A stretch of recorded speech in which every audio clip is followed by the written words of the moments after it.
అహరోను కుమారులైన నాదాబు, అబీహులు తమ తమ ధూపార్తులను తీసుకొని వాటిలో నిప్పులుంచి వాటి మీద ధూపద్రవ్యము వేసి యెహోవా తమకు ఆజ్ఞాపింపని వేరొక అగ్నిని ఆయన సన్నిధికి తేగా, యెహోవా సన్నిధి నుండి అగ్ని బయలుదేరి వారిని కాల్చివేసెను. వారు యెహోవా సన్నిధిని మృతి పొందిరి. సరిపోతుంది. చదవబడినటువంటి పాఠ్యభాగము లేవియా కాండములో నుండి 10వ అధ్యాయంలో మనం చదువుతూ ఉన్నాం. ఈ సందర్భాన్ని వివరించడానికి ముందు ఈ పుస్తకం యొక్క హిస్టరీని, దీని బ్యాక్గ్రౌండ్ని కొంచెం చెప్పి తర్వాత వాక్య పరిచర్లోనికి ముందుకు కొనసాగించబడదాం. ఈ పుస్తకాన్ని రాసినటువంటి వ్యక్తి మోషే. మనం హెబ్రీ బైబిల్లో చూసినప్పుడు ఈ 4 ఆదికాండము, నిర్గమకాండము, లేవ్యాకాండము, సంఖ్యాకాండము, ద్వితీయోపదేశకాండము, ఈ 5 కాండాలను లేకపోతే 5 పుస్తకాలను ఒకటే పుస్తకంగా రాసినట్లుగా మనం గమనిస్తూ ఉంటాం. పాతకాలంలో రాత ప్రతుల మీద వారు రాసినప్పుడు ఇదంతా ఒకటే రాత ప్రతి మీద వారు రాసినట్లుగా మనం గమనించవచ్చు. తర్వాత దీన్ని ట్రాన్స్లేషన్ చేస్తూ ఉన్నప్పుడు మనం చదువుకోవటానికి ఈజీగా ఉండేటట్లుగా దీన్ని విభాగించి 5 పార్ట్స్గా విభజించి దీన్ని మనకు అందించారు. దీన్నే పెంటాటుక్ అని కూడా పిలుస్తూ ఉంటారు చరిత్రకారులు. చూడండి, ఈ 5 పుస్తకాలను 5 విభాగాలుగా చేసి మనకు అందించడానికి ముఖ్య ఉద్దేశం ఏంటంటే ఒక్కొక్క పుస్తకంలో ఉన్నటువంటి ఒక్కొక్క ఉద్దేశాన్ని తెలుసుకోవటానికి. మొదట జెనసిస్ అంటే ప్రారంభాల పుస్తకం, ఆది కాండము అని పిలుస్తున్నాం. ప్రపంచంలో ఉన్నటువంటి ప్రతి ప్రారంభానికి మూలం ఎక్కడ దొరుకుతుందంటే ఆది కాండంలో దొరుకుతుంది. తర్వాత నిర్గమము అంటే దేవుడు ఇజ్రాయేలీలను ప్రేమించి వారిని ఐగుప్తు నుంచి విడిపించి వారికి ఒక మార్గాన్ని నిర్దేశించారు. ఎక్కడికి? కానానుకి. ఆ మార్గాన్నే నిర్గమము అని పిలుస్తూ ఉన్నాం. తరువాత లేవియాకాండానికి వచ్చేసరికి వీరు లేవి వంశంలో ఉన్నటువంటి వారు దేవుణ్ణి ఎలా ఆరాధించాలి, దేవుణ్ణి ఎలా స్తుతించాలి, దేవుని దగ్గర ఎంత భయభక్తులు కలిగి ఉండాలి అని వారికి నేర్పిస్తూ వారు ప్రజలకు ఎలా నేర్పించాలి అన్నటువంటి దాన్ని వివరించేటువంటి పుస్తకం ఈ లేవికాండం. ఆ తరువాత సంఖ్యలతో కూడినటువంటి ప్రతి దాన్ని సంఖ్యాకాండంలో చూస్తూ ఉన్నాము. ఆ తరువాత ద్వితీయ ఉపదేశము అంటే రెండవసారి ఉపదేశించటాన్ని మనం గమనిస్తూ ఉంటాం. అందుకనే దాన్ని ద్వితీయోపదేశ కాండము అని చెప్తూ ఉన్నాం. మోషే గారికి నిర్గమకాండంలో ప్రభువారు ఏమైతే నిర్ణయించారో, ఏదైతే బోధించమని ఇజ్రాయేలుకి నేర్పించారో దాన్ని రెండవ మారు ద్వితీయోపదేశ కాండంలో నేర్పించటం జరిగిందనమాట. చెప్పటం, బోధించటం జరిగింది. దాన్ని అందుకనే ద్వితీయ ఉపదేశము చేసినటువంటి కాండము కాబట్టి ద్వితీయోపదేశ కాండము అని పిలుస్తూ ఉన్నాం. మనం చదువుకున్నటువంటి పాఠ్యభాగము లేవియా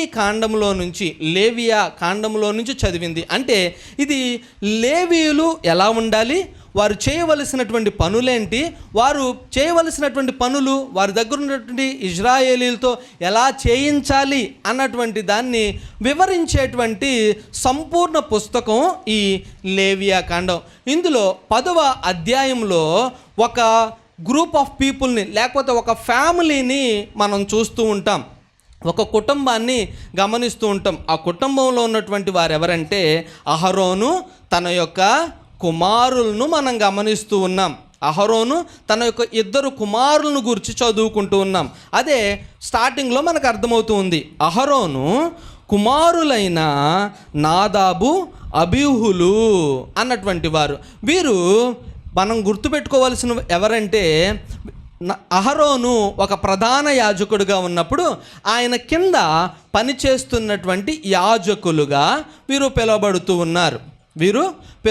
ఉన్నారు. ప్రధాన యాజకుని కింద యాజకులు పనిచేస్తూ ఉంటారు. వీరందరూ కలిసి ప్రభువును ఆరాధిస్తూ ఉంటారు. ఇది వీరు చేయవలసినటువంటి క్రమము. అందుకనే యాజకులైనటువంటి వారు ఎలా ఉండాలి, ఎలా దేవుని ఆరాధించాలి, ఎలా ధూపమును అర్పించాలి అనేటువంటి ప్రతి దానిని యాజకులకు దేవుడు నేర్పించారు.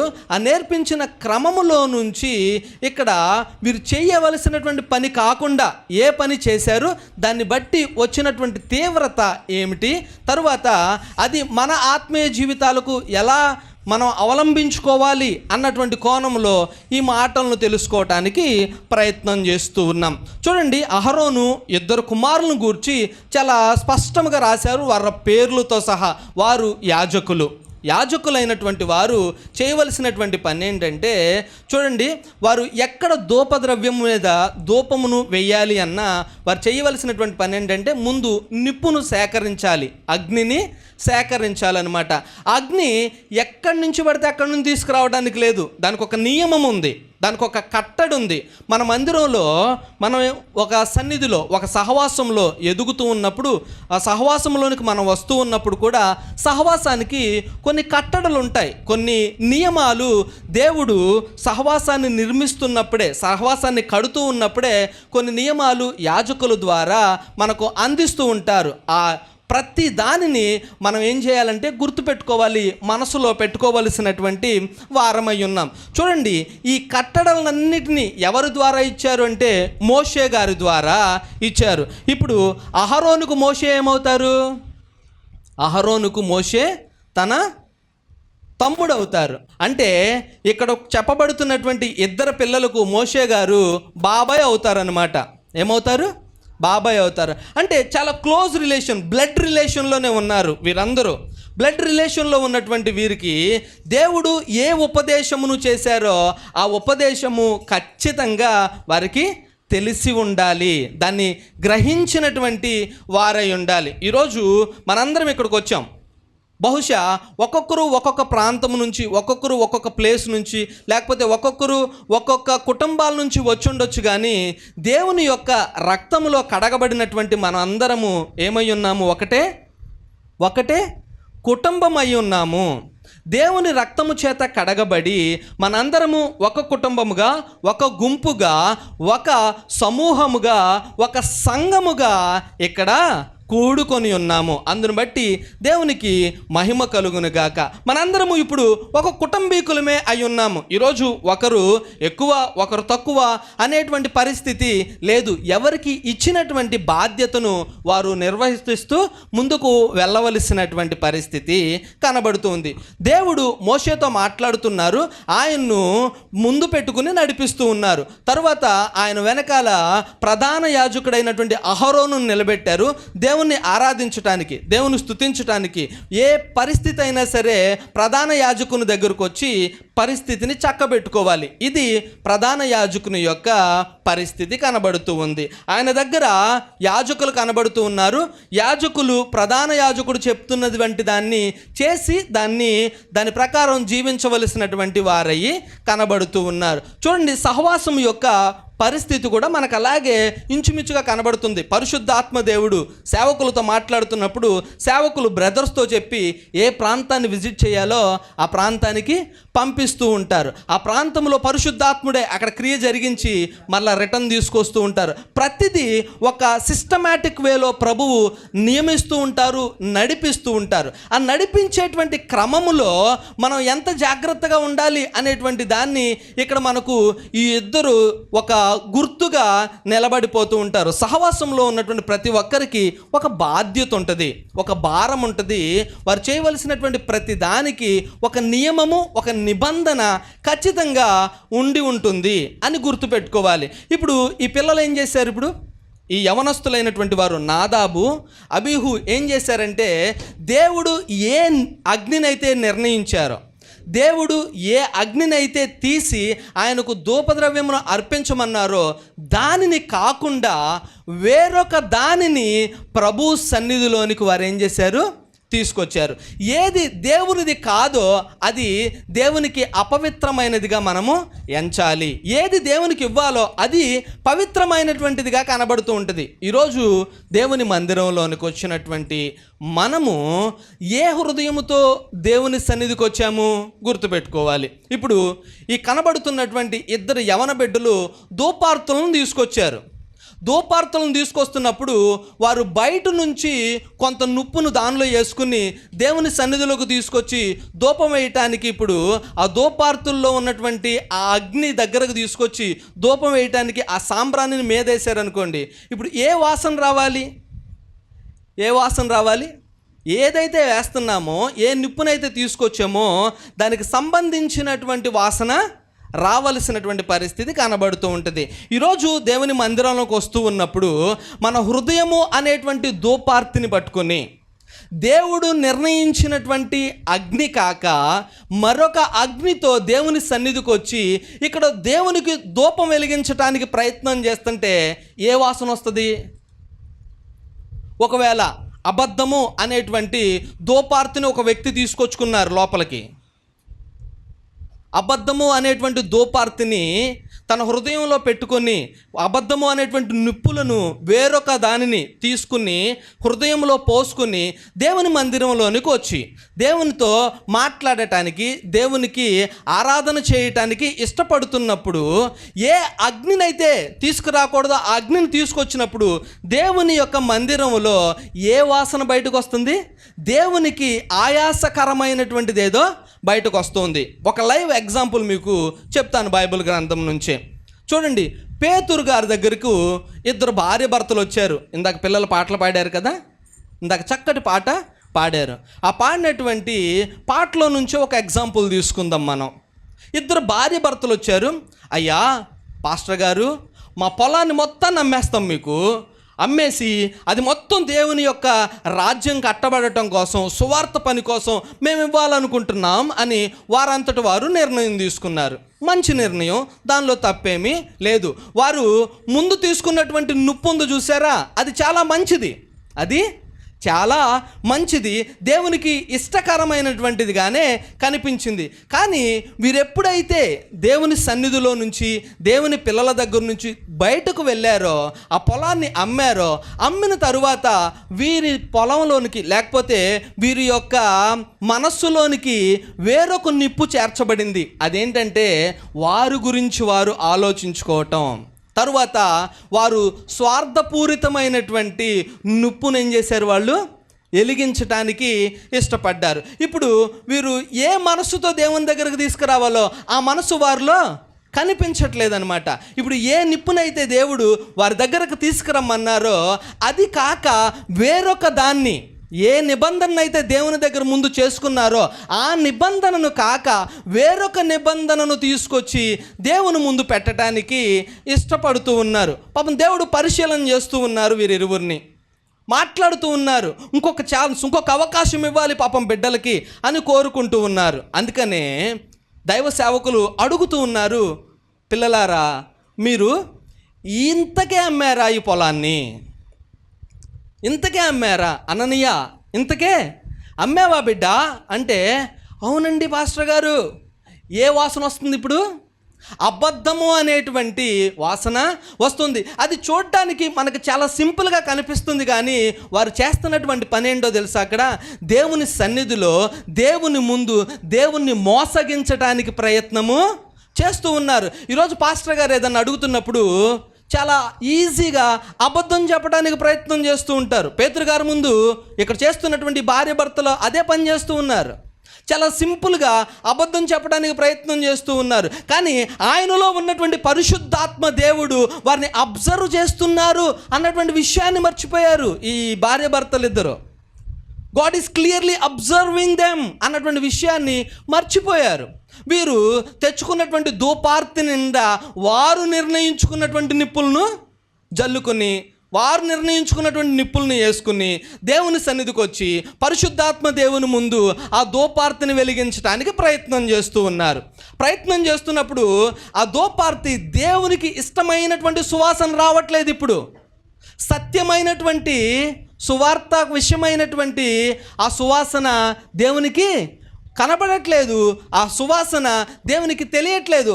దేవునికి సంబంధించినది కాక మరేదో, అంటే దుష్టునికి సంబంధించినటువంటిది, అబద్ధానికి సంబంధించినటువంటిది, లోకానికి సంబంధించినటువంటిది, లోక పాపమునకు సంబంధించినటువంటిది, దేవుడు అసహించుకునేటువంటి వాసన అక్కడ రావటం జరుగుతుంది. అది సువాసన కాదు, దుర్వాసన. ఇప్పుడు ధూపార్తం తీసుకొచ్చి వీరు ఆ ధూపమును అక్కడ వెలిగించి దేవుని దగ్గర ఆనందించాలి, దేవుని సంతోషపెట్టాలి, దేవుని దగ్గర మేము కూడా దేవునికి కొంత భాగం ఇచ్చాము అని చెప్పుకోవాలి అని వారు ప్రయత్నం చేస్తూ ఉన్నారు. కానీ దేవునికేమో అది అసహ్యకరమైనదిగా, దేవుని వాక్యం బోధిస్తూ ఉన్నప్పుడు, దేవుడు వారిని సరిచేయడానికి ఇష్టపడుతూ ఉన్నప్పుడు అట్టి మాటల చేత దేవుని వైపు తమ హృదయాలను త్రిప్పి దేవుని మాటకు చెవియొగ్గి, అయ్యా నేను చేసినటువంటిది తప్పు, నేను తీసుకొచ్చినటువంటి నుప్పు నువ్వు చేసినటువంటిది కాదు, మీరు ఇచ్చినటువంటిది కాదు, మీరు ఏ ప్రాంతం నుంచి తెమ్మన్నారో అది కాక వేరొక దాన్ని నా హృదయంలో నింపుకున్నాను, ఇది కాదు ప్రభువా, నన్ను క్షమించండి, నేను ఇప్పుడే దీన్నంతా తొలగించి మీ చిత్తములో మీరు ఎక్కడైతే చెప్తున్నారో దానినే తీసుకొచ్చి నింపుకుంటాను ప్రభువా అనేటువంటి మనసు లేక దేవుని ముందు కూడా దేవుని మోసగించటానికి, పరిశుద్ధాత్మ దేవుణ్ణి వెక్కిరించాలి అన్నట్లుగా. చూసారా, ఎవరు ప్రభువు వెక్కిరింపబడతారా? ప్రభువు మోసపోకుడి, ప్రభువు జరగదండి. మనం అనుకుంటూ ఉంటాం చాలా తెలివిగా దేవుని సన్నిధిలో తప్పించుకుని బయటకు వచ్చేసాము అని. మనం అనుకుంటూ ఉంటాము చాలా జ్ఞానయుక్తంగా మాట్లాడి నేను దీనిలో నుంచి బయటకు వచ్చాను అని. కానీ పరిశుద్ధాత్మ దేవుని యొక్క కన్నులను మనము మూయలేము కదా. పరిశుద్ధాత్మ దేవుని యొక్క కన్నులను మనము తప్పించుకొని ముందుకు కొనసాగించబడలేము కదా. యేసు ప్రభు వారి యొక్క కన్నులను కప్పి మనం చేస్తున్నటువంటి పని నుంచి తృప్తి పడలేము కదా. గమనించాలి, మనం ఇక్కడ ఆరాధన చేస్తూ ఉన్నది, మనం దేవుని స్తుతించడానికి వచ్చి ఉన్నది ఇక్కడ ఉన్నటువంటి మనుషుల కోసమో, ఇక్కడ నడిపిస్తున్నటువంటి వారి కోసమో కాదు, పరిశుద్ధాత్మ దేవుణ్ణి ఆరాధించడం కోసం, క్రీస్తు ప్రభువును మనం ఆరాధించడం కోసమే మనం ఈ ప్రాంతానికి వచ్చి ఉన్నాము. అంటే ఆయన కోరుకుంటున్నది ఏంటంటే పరిశుద్ధత. ప్రభువారు మొట్టమొదటిగా కోరుకుంటున్నది పరిశుద్ధతే. ఆయన పరిశుద్ధుడు కనుక ఆయన పిల్లలందరూ పరిశుద్ధులుగా ఉండాలి అన్నదే ఆయన కోరుకుంటుంది. అందుకని పరిశుద్ధమైనటువంటి నిప్పును తీసుకురావాలి అని దేవుడు కోరుకున్నారు. కానీ ఇక్కడ ఉన్నటువంటి బిడ్డలు ఏం చేశారంటే పరిశుద్ధమైనటువంటి దాన్ని కాకుండా వేరొక దానిని తీసుకొచ్చినప్పుడు దేవుని యొక్క ఉగ్రత వారి మీదకు ఒక్కసారిగా దిగటాన్ని మనం గమనిస్తూ ఉన్నాం. చూడండి, అసలు వీరు ఎలాంటి నిప్పును తీసుకురావాలి, ఎంత పరిశుద్ధమైనటువంటి దాన్ని తీసుకురావాలి. మోషే అనేటువంటి భక్తుడు వీరి యొక్క బాబాయి. ఈయన ఖచ్చితంగా ఆయన్ను ఎలా సేవకు దేవుడు పిలిచారో గ్రహించి ఉన్నటువంటి వారై ఉండాలి కదా, గ్రహించినటువంటి వారై ఉండాలి.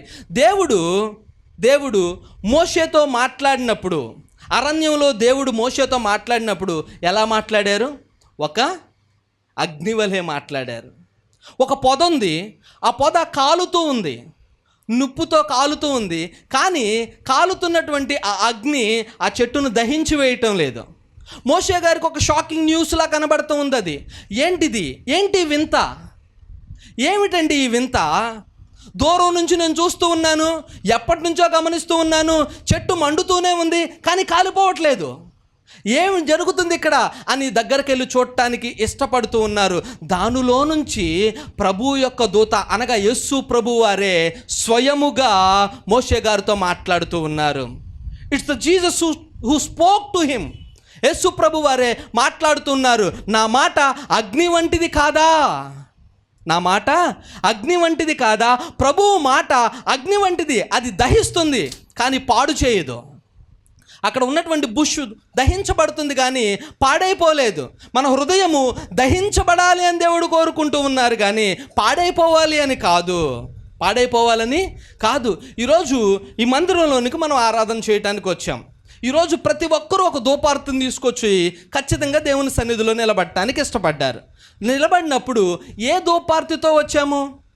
ఆ ధూపార్తి దేవుని నుండి వస్తున్నటువంటి అగ్నేనా, లేకపోతే మన ఇష్టానుసారమైనటువంటి దాన్ని తీసుకొచ్చి దానిలో నింపి దానితో దేవుని స్తుతించటానికి ఇష్టపడుతున్నామా? ఒకసారి గమనించాలి. ఒకసారి గమనించాలి. మోషే గారితో మాట్లాడినటువంటి అగ్ని ఈరోజు మన హృదయాల్లో నింపబడాలి. It's a sign in Acts chapter 2. అపోస్తుల కార్యగ్రంథం 2వ అధ్యాయంలో కూడా అదే సైన్ దేవుడు మరలా చూపించారు. ఆకాశము నుండి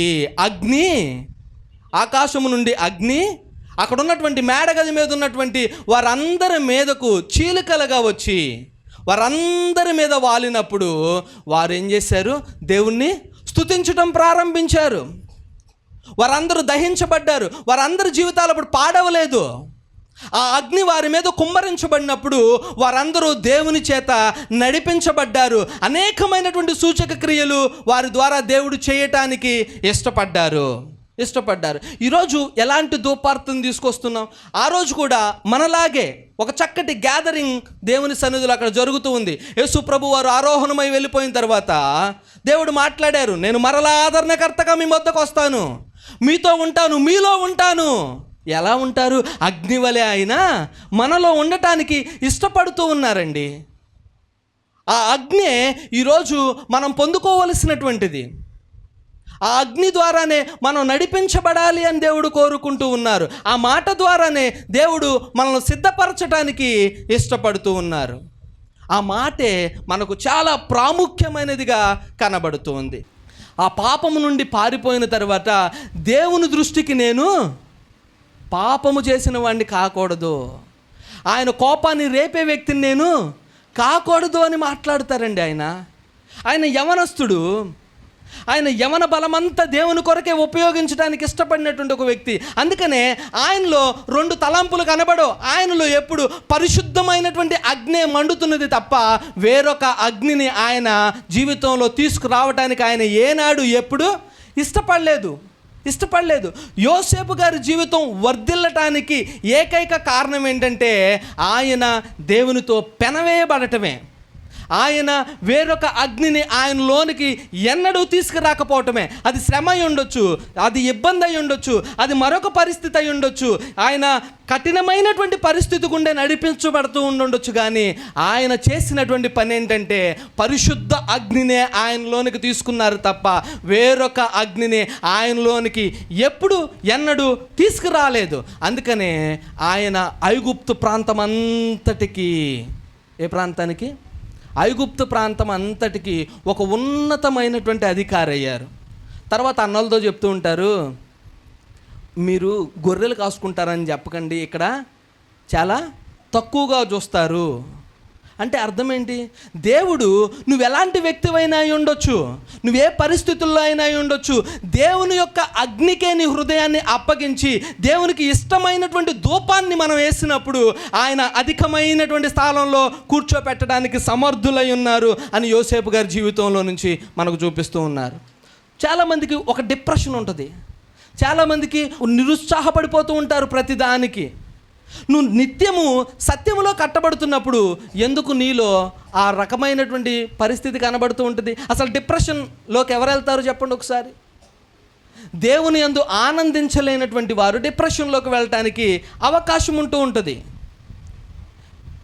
ఎవరైతే దేవునిలో ఆనందించలేరో, దేవునితో దగ్గర సంబంధంలో లేరో, దేవునితో ప్రతిరోజు మాట్లాడరో, దేవుని దగ్గర నుంచి వస్తున్నటువంటి అగ్ని నింపబడదో వారిలో డిప్రెషన్ రావడానికి అవకాశం ఉంటుంది. దేవునితో మాట్లాడేటువంటి వ్యక్తి దేవుని చేత ఆదరించబడతారు. దేవునితో మాట్లాడేటువంటి వ్యక్తి దేవుని చేత నడిపించబడతారు. దేవునితో మాట్లాడేటువంటి వ్యక్తి దేవుని నుండి వచ్చేటువంటి ఆ యొక్క అగ్నిని దింపటానికి ఇష్టపడుతూ ఉంటారు. అందుకు లైవ్ ఎగ్జాంపుల్ మన ముందు నిలబడినటువంటి ప్రవక్త దేవతలకు పూజలు చేస్తూ ఉన్నారు ప్రజలందరూ కలిసి. అప్పుడు ఈ ప్రవక్త నిలబడి, మీరు అటు ఇటు కాదు, నిజమైనటువంటి దేవుడు ఎవరో ముందు తెలుసుకుందాం రండి అని కేక వేశారు. ప్రజలందరినీ పిలిచి, ఏ దేవతనైతే మీరు పూజిస్తూ ఉన్నారో, ఏ దేవతనైతే మీరు గొప్ప అనుకుంటున్నారో, నేను కలిసి మన దేవుళ్ళని పిలుద్దాం, నా దేవుణ్ణి నేను పిలుస్తాను, ఆ అగ్ని దిగి అక్కడ ఉన్నటువంటి ఆ దహన బలిని దాని మొత్తాన్ని కాల్చాలి అని. మీ దేవుణ్ణి మీరు ముందు పిలవండి, నా దేవుడిని నేను పిలుస్తాను. ఎవరు నిజమైనటువంటి దేవుడో, ఎవరు సజీవమైనటువంటి దేవుడో, ఎవరు గొప్ప దేవుడో ఆ దేవుడు ఆయన అగ్నిని దింపుతారు అని మాట్లాడినప్పుడు చూసారా ఏ పరిస్థితుల్లోనూ ఆకాశము నుంచి వేరేదేది అగ్ని కురిపించడానికి అవకాశము లేకుండా పోయింది. వేరే అగ్ని నిలబడదు. అది ఎంతకాలము శాశ్వత కాలం నిలిచేది కాదు, అది స్వల్పమైనదే. ఈరోజు ఫోన్స్లో చూస్తున్నటువంటిది ఏదైనా అది స్వల్పమైనదే. ఏదో కాసేపు ఏ అమ్మాయితోనో చాటింగ్ చేస్తున్నావా, అది స్వల్పమైనదే. అది నిన్ను నాశనానికి తీసుకెళ్తూ ఉంటుంది. దానిలో ఏదో జీవం ఉంది అనుకుంటో. ఈ బయలు ప్రవక్తలు కూడా అదే చేస్తూ ఉన్నారు. కోసుకుంటున్నారు వాళ్ళ ఒళ్ళును. వారికి ఉన్నటువంటి ఆ నమ్మకం, పిచ్చి నమ్మకాన్ని బట్టి తెగ బాదుకుంటూ ఉన్నారు. గుండెలు పగిలేలాగా అరుస్తూ ఉన్నారు, వాయిద్యాలు వాయిస్తూ ఉన్నారు, రా దిగిరా అని. ఎక్కడ దిగి రావడానికి అవకాశం ఎక్కడుంది? లేదు. ఎందుకంటే అది నిర్జీవమైనది. జీవము లేనటువంటి దానికి ఎంత చేసినా ఏమి ప్రయోజనకరము? దేవుడు భక్తుణ్ణి నిలబెట్టారు. ఇప్పుడు ప్రార్థిస్తూ ఉన్నారు. రోషము కలిగినటువంటి యెహోవా దేవుని అగ్ని ఒక్కసారిగా దిగినప్పుడు నీళ్లతో నింపి, నీళ్లతో దాన్ని తడిపి, నీళ్లతో ఇక ఇది జరగటానికి అసాధ్యం అనుకున్నటువంటి కార్యాన్ని ప్రభువారు అక్కడ ఆయన అగ్నిని దింపి దాన్ని దహించి వేసినట్లుగా మనం గమనిస్తూ ఉన్నాం. ప్రియ యవన బిడ్డ, ప్రియ చెల్లి, ప్రియ అక్క, మనం ఎలాంటి అగ్నిని ఈరోజు కోరుకుంటూ ఉన్నాము గమనించాలి. వేరొక అగ్నిని నీ ధూపం మీదకు తీసుకొచ్చినప్పుడు అది ఎలగదు, అది మండదు. అది మండించబడి అనేకులు దేవుని వైపుకు త్రిప్పబడటానికి అవకాశం లేదు. నీ అగ్ని ఎవరై ఉండాలంటే క్రీస్తే అయి ఉండాలి. దేవుని చిత్తములోనే మనం నడిపించబడుతున్నటువంటి వారమై ఉండాలి. అంతేగాని ఇది కొంచెం అది కొంచెం అని మిక్స్ చేసుకునేటువంటి వారముగా మనం మన జీవితాలను ముందు కొనసాగించకూడదు. ఇంకా చిట్ట చివరిగా ఒక మాట చెప్పి ముగించాలనుకుంటూ ఉన్నాను. అగ్ని మండటానికి స్టాక్ పెట్టుకోవాలి. బుద్ధి గల కన్యకులు, బుద్ధి లేని కన్యకులను గూర్చి చెప్పి 2 మాటలు నేను ముగించడానికి ఇష్టపడుతూ ఉన్నాను. బుద్ధి గల కన్యకులు, బుద్ధి లేని కన్యకులు ఇద్దరూ దేవుని సన్నిధిని చేరుకోవడానికి ఇష్టపడినటువంటి వారే. వారు అప్పటి వరకు వారు దివిటీలను ఏం చేశారు? మండిస్తూనే చూపించారు. కానీ ప్రభు యొక్క రాకడ సమయానికి 5 దివిటీల్లో నూనె తక్కువైపోయింది. ప్రభువారు ఇంకా వస్తారు అనుకునేసరికి ఈ దివిటీలు ఏమవుతున్నాయి? ఇప్పుడు మండటం లేదు, మిలుకు మండటం చూస్తూ ఉన్నాము. ఆఖరి దినాల్లో మనం ఉంటున్నప్పుడు మన దివిటీలకు అధికమైనటువంటి నూనెను మన దగ్గర పెట్టుకునేటువంటి వారమై ఉండాలి. అధికమైనటువంటి నూనె నీకు ఎక్కడ దొరుకుతుందంటే సహవాసంలోనే దొరుకుతుంది. నువ్వు స్టాక్ పెట్టుకునేటువంటి వ్యక్తివై ఉండాలి అని దేవుడు కోరుకుంటూ ఉన్నారు. నిన్ను ఎప్పుడు మండించేటువంటి వ్యక్తిగా దేవుడు ఉంచాలి అని కోరుకుంటున్నారు. వేరొక దాన్ని తీసుకొచ్చి లేకపోతే ఏమీ లేనటువంటి పరిస్థితుల్లో ఉండాలి అని దేవుడు కోరుకోవట్లేదండి. మండే స్వభావము కలిగినటువంటి వ్యక్తులుగా మనం ఉండాలి. దేనిలో మండాలి? పరిశుద్ధతలో మండాలి. దేవుడు పరిశుద్ధుడు కనుక నరుణ్ణి పరిశుద్ధినిగానే చేశారు. మనం ఎప్పుడు పరిశుద్ధముగా ఉండాలి అన్నటువంటిదే దేవుని యొక్క కోరిక. ఫస్ట్ కేటగిరీ, ఎక్కడైనా నామినేషన్కి వెళ్తున్నప్పుడు కేటగిరీస్ కింద విభజిస్తారు కదా. మనం దేవుని సన్నిధికి, దేవుని రాజ్యానికి వెళ్ళాలి అంటే ఫస్ట్ కేటగిరీ ఏంటంటే పరిశుద్ధత.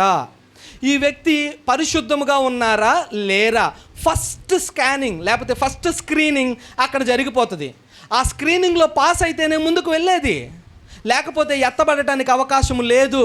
అందుకనే మనం మన అగ్ని పరిశుద్ధమైనదిగానే ఉండాలి, పరిశుద్ధముగానే మండాలి, పరిశుద్ధముగానే మనం ప్రభువును చేరుకోవాలి. ఈ కొద్ది మాటలు దేవుడు దీవించును గాక.